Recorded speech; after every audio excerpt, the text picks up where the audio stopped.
명동 마지막 협상. 총은 없었다. 대신 조건이 있었다. 1997년 겨울, 서울의 공기는 쇠 냄새처럼 차가웠다. 명동 거리는 여전히 밝았지만 사람들의 눈빛은 예전 같지 않았다. 외환위기 이후 현금은 총보다 무거웠고 계약서는 칼보다 날카로웠다. 장사가 안 되는 가게들은 하나둘 셔터를 내렸고 임대료를 감당하지 못한 점포는 밤새 주인이 바뀌었다. 나는 명동 중심 골목 오래된 커피숍 2층 창가에 앉아 있었다. 커피는 식어 있었고 잿더리는 비어 있었다. 오늘은 담배를 피우지 않기로 했다. 영희보다 더 탁한 이야기가 오갈 예정이었으니까. 시계가 밤 11시 40분을 가리킬 때 문이 열렸다. 박태수가 들어왔다. 동해파 2인자, 검은 코트 안에 정장은 단정했고 표정은 무표정했다. 그는 총을 들지 않았다. 대신 가죽 서류 가방을 들고 있었다. 그가 맞은편에 앉으며 말했다. 형님은 오늘 안 오십니다. 예상했던 말이었다. 큰 인물은 항상 마지막에 등장하거나 아예 모습을 드러내지 않는다. 오늘은 그 둘 중 하나였다. 조건은? 나는 짧게 물었다. 그는 서류 가방을 열었다. 두툼한 계약서 뭉치가 테이블 위에 놓였다. 숫자, 지분, 담보 설정, 채권 양도, 관리권 조항. 글자들은 차분했지만 그 안에 담긴 의미는 날카로웠다. 명동 A구역 재개발 사업권. 그걸 두고 지난 반년 동안 양측은 보이지 않는 전쟁을 벌였다. 가게 주인들을 설득했고 건물주를 만나 술을 마셨고 때로는 새벽까지 골목을 돌며 존재를 과시했다. 몇 번의 충돌도 있었다. 다행히 큰 사고는 없었다. 그건 모두가 원하지 않았기 때문이다. 박태수가 계약서 한 장을 내 쪽으로 밀었다. 우리는 A구역 지분 32%를 넘깁니다. 나는 눈을 들어 그를 봤다. 대신 우리는 명동에서 철수합니다. 겉으로 보면 항복처럼 들렸다. 하지만 32%는 단순한 양보가 아니었다. 그들은 여전히 영향력을 유지할 수 있는 비율이었다. 완전 철수가 아니었다. 계산된 후퇴였다.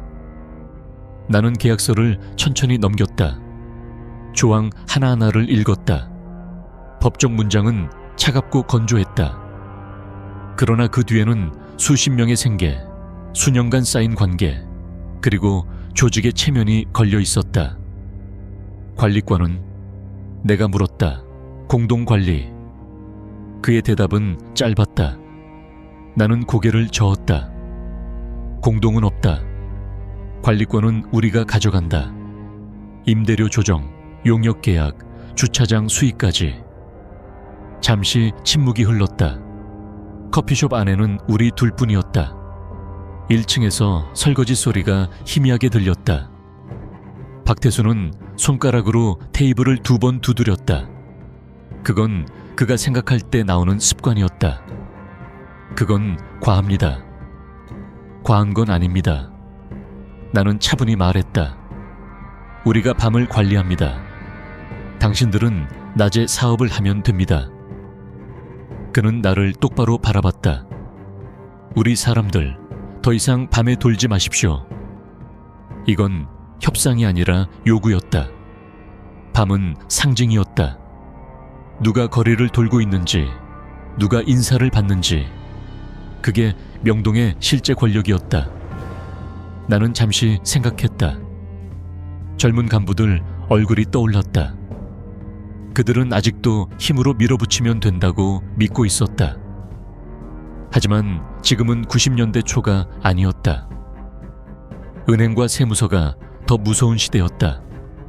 우리도 조건이 있습니다. 나는 말했다. 당신 쪽 사람들 재개발위원회에 개입하지 마십시오. 차명 지분도 정리하십시오. 그의 눈빛이 아주 미세하게 흔들렸다. 맞았다. 우리는 이미 일부 자료를 확보하고 있었다. 협상은 그렇게 시작됐다. 시간이 흘렀다. 자정이 넘었다. 말은 크지 않았지만 숫자는 계속 바뀌었다.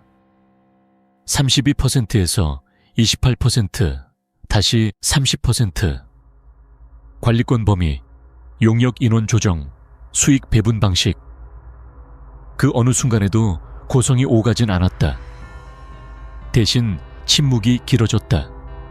그 침묵이 더 위험했다. 새벽 1시 50분, 박태수가 말했다. 30%, 대신 B구역은 우리에게 넘기십시오. 나는 미소를 지었다. B구역은 아직 시작도 안 했습니다. 곧 시작됩니다. 그는 확신에 찬 어조였다. 이미 뒤에서 움직이고 있다는 뜻이었다. 나는 결단을 내려야 했다. 이 자리에서 끝내지 못하면 다음은 거리였다. 그리고 거리는 언제나 예측 불가능했다. 좋습니다. 나는 천천히 말했다. 30% 관리권은 우리, 당신들은 공식 철수, B구역은 협의 대상에서 제외. 그는 한참 나를 바라봤다. 그리고 고개를 끄덕였다. 서류가 다시 작성됐다. 수정 조항이 덧붙여졌다. 도장은 아직 찍히지 않았다. 이걸로 끝입니까? 그가 물었다. 오늘은? 나는 대답했다. 새벽 2시 17분. 우리는 도장을 찍었다. 그 순간 총은 없었다. 피도 흐르지 않았다. 그러나 나는 알았다. 이건 단순한 계약이 아니었다. 명동의 판을 절반 뒤집는 선택이었다. 커피숍을 나서자 차가운 공기가 얼굴을 스쳤다. 거리는 조용했다. 멀리서 청소차가 지나갔다. 박태수는 다른 방향으로 걸어갔다. 우리는 악수하지 않았다. 아직 완전히 끝난 건 아니었으니까. 나는 골목 끝에 멈춰 섰다. 넌 사인이 깜빡였다. 명동의 불빛은 여전히 밝았다. 하지만 오늘 밤 그 불빛 아래의 질서는 조금 바뀌었다. 총은 없었다. 대신 조건이 있었다. 그리고 조건은 때로는 총보다 무거웠다. 합의가 체결된 지 일주일이 지났을 때 명동의 공기는 겉으로는 달라 보이지 않았다. 관광객은 줄었지만 거리는 여전히 붐볐고 환율 전광판 숫자는 매일 바뀌었다. 사람들은 IMF라는 단어에 익숙해지고 있었고 장사꾼들은 하루 매출을 걱정했다. 하지만 우리 쪽 사무실 안 분위기는 달랐다. 형님, 애들이 불만입니다. 관리팀장 성우가 조심스럽게 말을 꺼냈다. 왜? 지분 30% 넘겨준 거요. 다 밀어붙이면 이길 수 있었다고 그렇게 생각합니다. 나는 창밖을 바라봤다. 밤 10시 명동 골목엔 아직 사람 그림자가 길게 늘어져 있었다. 젊은 간부들에겐 숫자보다 자존심이 먼저였다. 그들은 철수라는 단어를 승리로 받아들이지 않았다. 이길 수 있었겠지. 나는 낮게 말했다. 근데 그 다음은 성호는 대답하지 못했다. 요즘 싸움은 주먹으로 끝나지 않는다. 한번 밀어붙이면 다음날 세무서 조사관이 들어오고 그 다음날 은행이 대출을 회수한다. 그 다음은 임대료 체납, 가압류, 언론기사. 결국 조직은 밖이 아니라 안에서 무너진다. 나는 책상 위 서류를 넘겼다. 재개발위원회 회의록, 건물주 명단, 금융권 보증 내역. 동해파는 철수한다고 했지만 완전히 손을 뗀 건 아니었다. 그들은 다른 방식으로 남아 있었다. B구역 건설사 확인했습니까? 내가 물었다. 예, 중견 건설사 하나가 지분 매입 시도 중입니다. 자금 출처가 좀 이상합니다. 예상대로였다.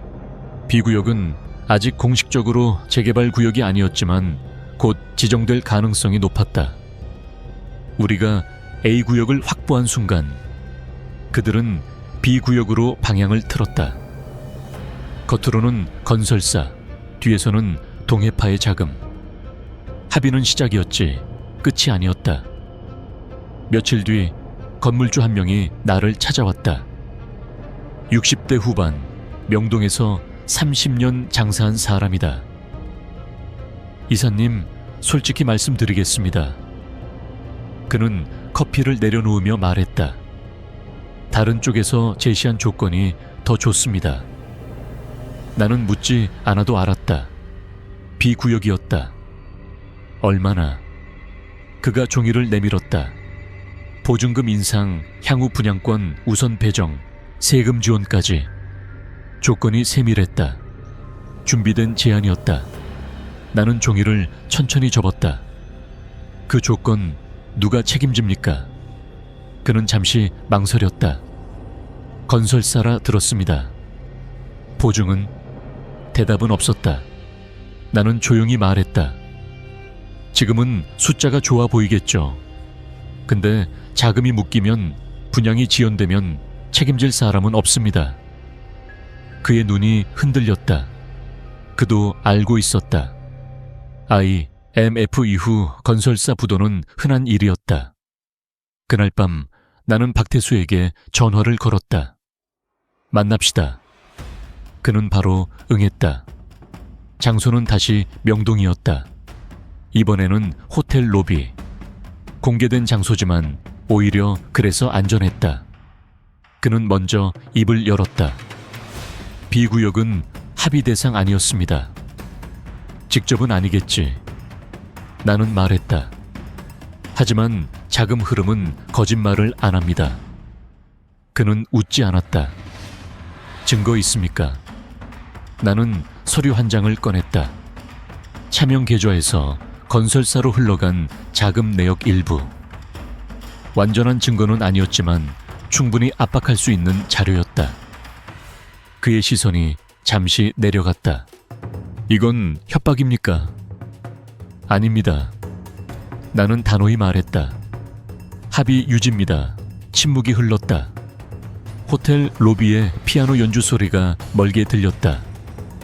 형님 생각은 다릅니다. 그가 낮게 말했다. 명동은 한쪽이 다 먹을 수 있는 판이 아닙니다. 그래서 30% 준 겁니다. 나는 그의 눈을 똑바로 봤다. 하지만 약속은 지켜야 합니다. 그는 깊게 숨을 들이켰다. 시간을 주십시오. 얼마? 일주일. 나는 고개를 끄덕였다. 일주일. 그 사이에 그들은 계산할 것이다. B구역을 밀어붙일지 아니면 물러설지. 사무실로 돌아오자 젊은 간부들이 기다리고 있었다. 형님, 그냥 정리합시다. 한 명이 말했다. 지금 밀어붙이면 이깁니다. 나는 그를 바라봤다. 이기면 뭐가 남지? 그는 대답하지 못했다. 나는 천천히 말했다.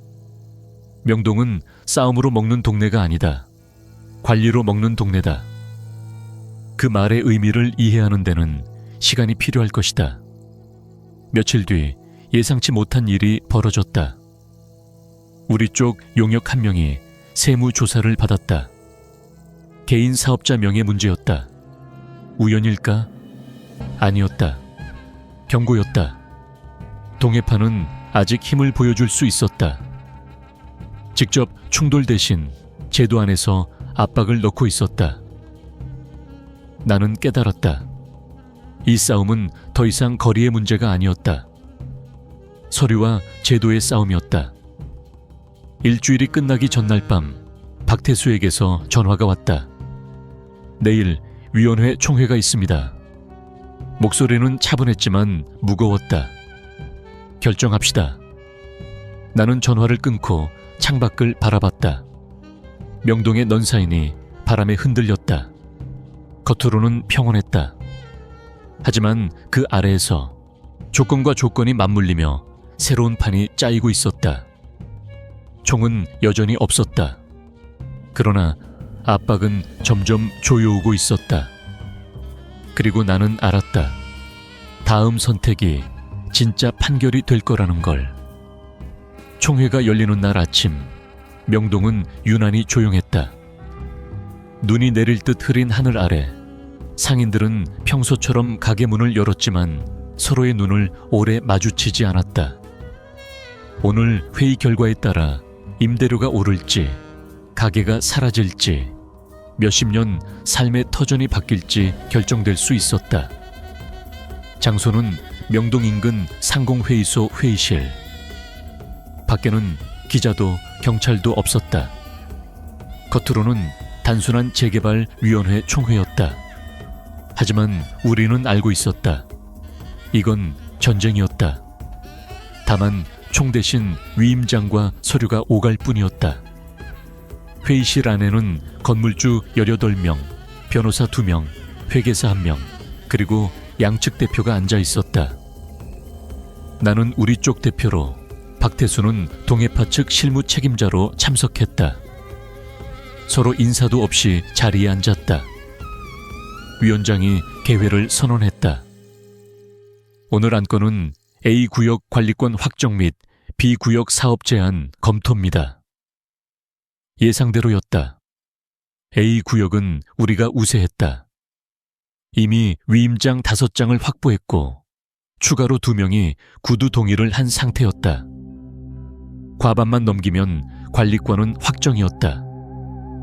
문제는 B구역이었다. 먼저 동해파 측 변호사가 발표를 시작했다. B구역은 현재 자산 가치가 저평가돼 있습니다. 우리 측이 제안하는 건설사는 안정적 자금 조달 능력을 보유하고 있으며 화면에 자료가 뜨기 시작했다. 재무제표, 보증서, 예상 수익률 그래프. 겉보기에는 완벽했다. 나는 말없이 자료를 바라봤다. 그들은 준비를 철저히 해왔다. 발표가 끝나자 몇몇 건물주들이 고개를 끄덕였다. 수익률 숫자는 솔깃했다. IMF 이후 자산 가치가 떨어진 상황에서 안정적 수익이라는 말은 강력했다. 위원장이 내게 발언권을 넘겼다. 나는 천천히 자리에서 일어났다. 몇 가지 확인하겠습니다. 프로젝터 화면을 가리켰다. 여기 제시된 보증자금, 실제 집행 내역 공개 가능합니까? 동해파 쪽 회계사가 답했다. 문제 없습니다. 차명 계좌 포함해서요. 순간 공기가 멈췄다. 회의실 안의 시선이 한꺼번에 움직였다. 박태수의 표정이 굳었다. 나는 준비해온 서류를 꺼냈다. 완전한 증거는 아니었다. 하지만 자금 흐름 일부를 추적한 자료였다. 특정 계좌에서 건설사로 흘러간 금액. 그 계좌는 동해파와 연결된 인물 명의였다. 이 자금, 공식 자금입니까? 나는 조용히 물었다. 침묵. 건물주들 사이에서 작은 웅성거림이 일었다. 동해파 측 변호사가 나섰다. 확인되지 않은 자료로 회의를 방해하지 마십시오. 나는 고개를 끄덕였다. 좋습니다. 그럼 회의록에 남깁시다. 추후 세무 검증을 요청하겠습니다. 그 말은 위협이 아니었다. 절차였다. 하지만 모두가 알았다. 세무 검증이 시작되면 단순한 재개발 문제가 아니라는 걸. 박태수가 처음으로 입을 열었다. 그건 합의 위반입니다. 나는 그를 똑바로 바라봤다. 합의는 A구역입니다. B구역은 별개라 하지 않았습니까? 그가 말을 잇지 못했다. 위원장이 정회를 선언했다.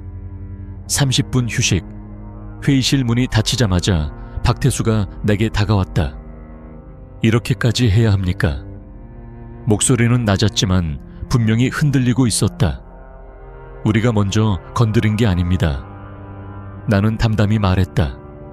약속은 지켜야죠. 형님 뜻은 다릅니다. 그럼 형님이 직접 오셔야죠. 잠시 정적. 그는 깊게 숨을 내쉬었다. 조건을 말하십시오. 그 한마디로 판이 바뀌었다.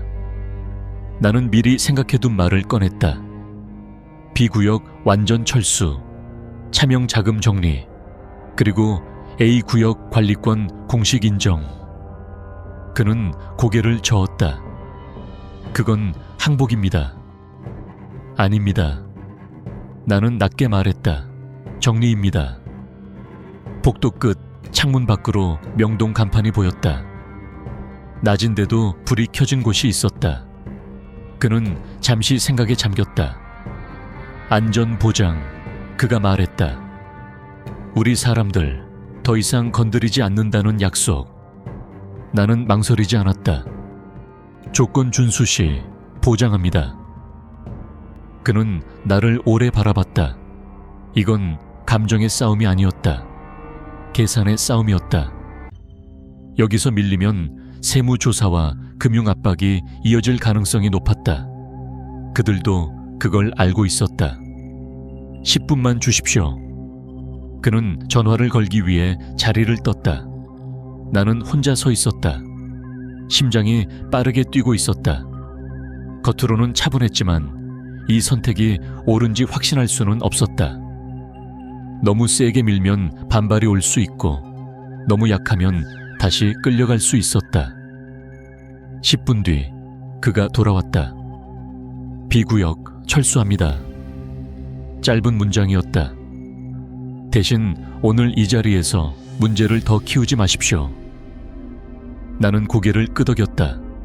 회의가 재개됐다. 위원장은 안건을 다시 상정했다. B구역 제안은 보류, A구역 관리권은 우리 측으로 확정. 표결은 예상보다 빨리 끝났다. 회의실을 나서는 순간 나는 느꼈다. 이건 승리라기보다는 판결이었다.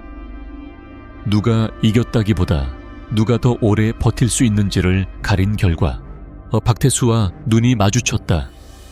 우리는 아무 말도 하지 않았다. 총은 끝내 등장하지 않았다. 피도 흐르지 않았다. 그러나 오늘 명동의 힘의 균형은 분명히 기울었다. 그리고 나는 알았다. 이 싸움은 거의 끝났지만 대가 없는 승리는 없다는 걸. 총회가 끝난 다음 날 명동의 거리는 아무 일도 없었다는 듯 움직였다. 관광버스는 다시 들어왔고 화장품 가게 앞에는 할인 문구가 붙었다. 겉으로는 평온했다. 하지만 우리는 알고 있었다. 균형이 무너진 직후가 가장 위험하다는 걸. 사무실 분위기는 묘하게 가라앉아 있었다. 젊은 간부들은 승리했다고 생각했다. 일부는 들떠 있었고 일부는 아직도 더 밀어붙이지 못한 걸 아쉬워했다. 형님, 이제 완전히 정리된 거 아닙니까? 성우가 물었다. 나는 대답하지 않았다. 완전히라는 단어는 위험했다. 상대는 철수했지만 사라진 건 아니었다. 며칠 뒤 예상했던 일이 벌어졌다. 동해파 소속이던 몇몇 인원이 명동 주변에서 다른 이름으로 활동을 시작했다. 직접 개입은 아니었지만 상인들에게 은근히 접근해 분위기를 떠봤다. 나는 바로 대응하지 않았다. 감정적으로 움직이면 다시 판이 흔들릴 수 있었다. 대신 내부 정리를 먼저 시작했다. 야간 순찰 인원 절반으로 줄인다. 나는 회의에서 말했다. 간부 하나가 반발했다. 지금 줄이면 약해 보입니다. 나는 그를 바라봤다. 우리가 필요한 건 강해 보이는 것이 아니다. 안정돼 보이는 것이다. 명동은 겁으로 먹는 동네가 아니었다. 신뢰와 예측 가능성으로 움직이는 동네였다. 건물주와 상인들이 원하는 건 조용한 관리였다. 불필요한 충돌은 오히려 불안을 키웠다. 그날 밤 이 박태수에게서 연락이 왔다. 마지막으로 만나야겠습니다. 장소는 처음 만났던 그 커피숍 근처. 이미 프랜차이즈로 바뀌기 직전이라 내부는 어수선했다. 그는 피곤해 보였다. 정리 들어갑니다. 그가 먼저 말했다. 비구역 자금 회수했고 사람들 지방으로 보냅니다. 나는 고개를 끄덕였다. 좋은 선택입니다. 그는 씁쓸하게 웃었다. 선택이라기보다 계산이죠. 잠시 침묵이 흘렀다. 형님은 내려가십니까? 내가 물었다. 그는 대답 대신 커피를 한 모금 마셨다. 명동은 이제 당신들 겁니다. 나는 바로 부정했다. 아닙니다. 명동은 명동 겁니다. 그는 나를 잠시 바라보다가 고개를 끄덕였다. 한 가지만 약속해 주십시오. 말하십시오. 우리 사람들 더 이상 과거로 묵지 마십시오. 나는 이해했다. 패배가 아니라 출구가 필요했던 것이다. 조건 지킨 사람은 건드리지 않습니다. 그는 자리에서 일어났다. 그럼 여기까지 합시다. 악수는 짧았다. 그 악수에는 패배감도 승리감도 없었다. 다만 끝냈다는 안도감이 조금 섞여 있었다. 그날 이후 동해파는 빠르게 정리됐다. 일부는 합법 사업으로 전환했고 일부는 다른 지역으로 이동했다. 그러나 내부에서는 또 다른 갈등이 시작됐다. 우리 조직 내에서 일부 인원이 권한을 넓히려 했다. A구역 관리권이 확정되자 수익 구조가 투명해졌고 그만큼 욕심도 드러났다. 형님, 용역 계약 단가 조정하면 수익 더 납니다. 나는 단호하게 말했다. 단가 올리면 상인들 나간다. 그래도 지금이 기회 아닙니까? 나는 그를 노려봤다. 기회는 오래 가야 기회다. 우리가 명동을 가져온 건 힘으로가 아니라 신뢰로였다. 그 신뢰를 깨는 순간 다음 판은 없다. 나는 내부 회계 정리를 지시했다. 차명 계좌 정리, 불투명한 용역 계약 해지, 법인 전환 준비. 몇몇은 불만을 품었다. 하지만 나는 알고 있었다. 이 선택이 결국 조직을 살릴 거라는 걸. 어느 날 밤 혼자 명동 거리를 걸었다. 간판 불빛이 차갑게 반짝였다. 예전 같으면 순찰 인원이 뒤따랐겠지만 오늘은 혼자였다. 골목 끝에서 잠시 멈췄다. 몇 달 전 이 거리에서 우리는 충돌 직전까지 갔었다. 지금은 조용했다. 총은 한 번도 등장하지 않았다. 하지만 긴장감은 그 어떤 충돌보다 컸다. 나는 깨달았다. 진짜 무거운 건 방아쇠가 아니다. 물러설 타이밍을 정하는 선택이다. 우리는 더 밀어붙일 수도 있었다. 동해파를 완전히 무너뜨릴 수도 있었을지 모른다. 하지만 그렇게 했다면 명동은 상처를 입었을 것이다. 그리고 상처 입은 파는 오래 가지 않는다. 그날 이후 사람들은 이번 일을 명동의 마지막 협상이라 불렀다. 나는 그 말을 들을 때마다 생각한다. 마지막이었던 건 협상이 아니라 우리가 예전 방식으로 살던 시대였는지도 모른다고. 이제 남은 건 하나였다. 판결의 결과를 어떻게 유지하느냐. 그리고 그 책임은 온전히 내 몫이었다. 1년이 지났다. 명동은 다시 붐비기 시작했다. 외환위기의 그림자는 완전히 사라지지 않았지만 사람들은 적응했다. 가게들은 새 간판을 달았고 몇몇 건물은 리모델링을 마쳤다. 관광객의 발걸음도 서서히 돌아왔다. 겉으로 보면 아무 일도 없었던 것처럼 보였다. 하지만 우리는 알고 있었다. 그 1년이 명동의 구조를 완전히 바꿔놓았다는 걸. A 구역 관리권은 우리 법인 명의로 정리됐다. 용역 계약은 모두 합법 계약으로 전환됐고 세금 신고도 정식으로 이루어졌다. 예전처럼 현금 봉투가 오가던 구조는 사라졌다. 처음엔 내부 반발이 컸다. 이렇게 하면 남는 게 줄어듭니다. 예전 방식이 더 빠릅니다. 나는 한 번도 목소리를 높이지 않았다. 빠른 건 오래 못 간다. 그 말만 반복했다. 몇 달이 지나자 변화가 보이기 시작했다. 건물주들이 먼저 연락을 해왔다. 계약 연장하자. 관리 잘해줘서 고맙다는 말이 돌아왔다.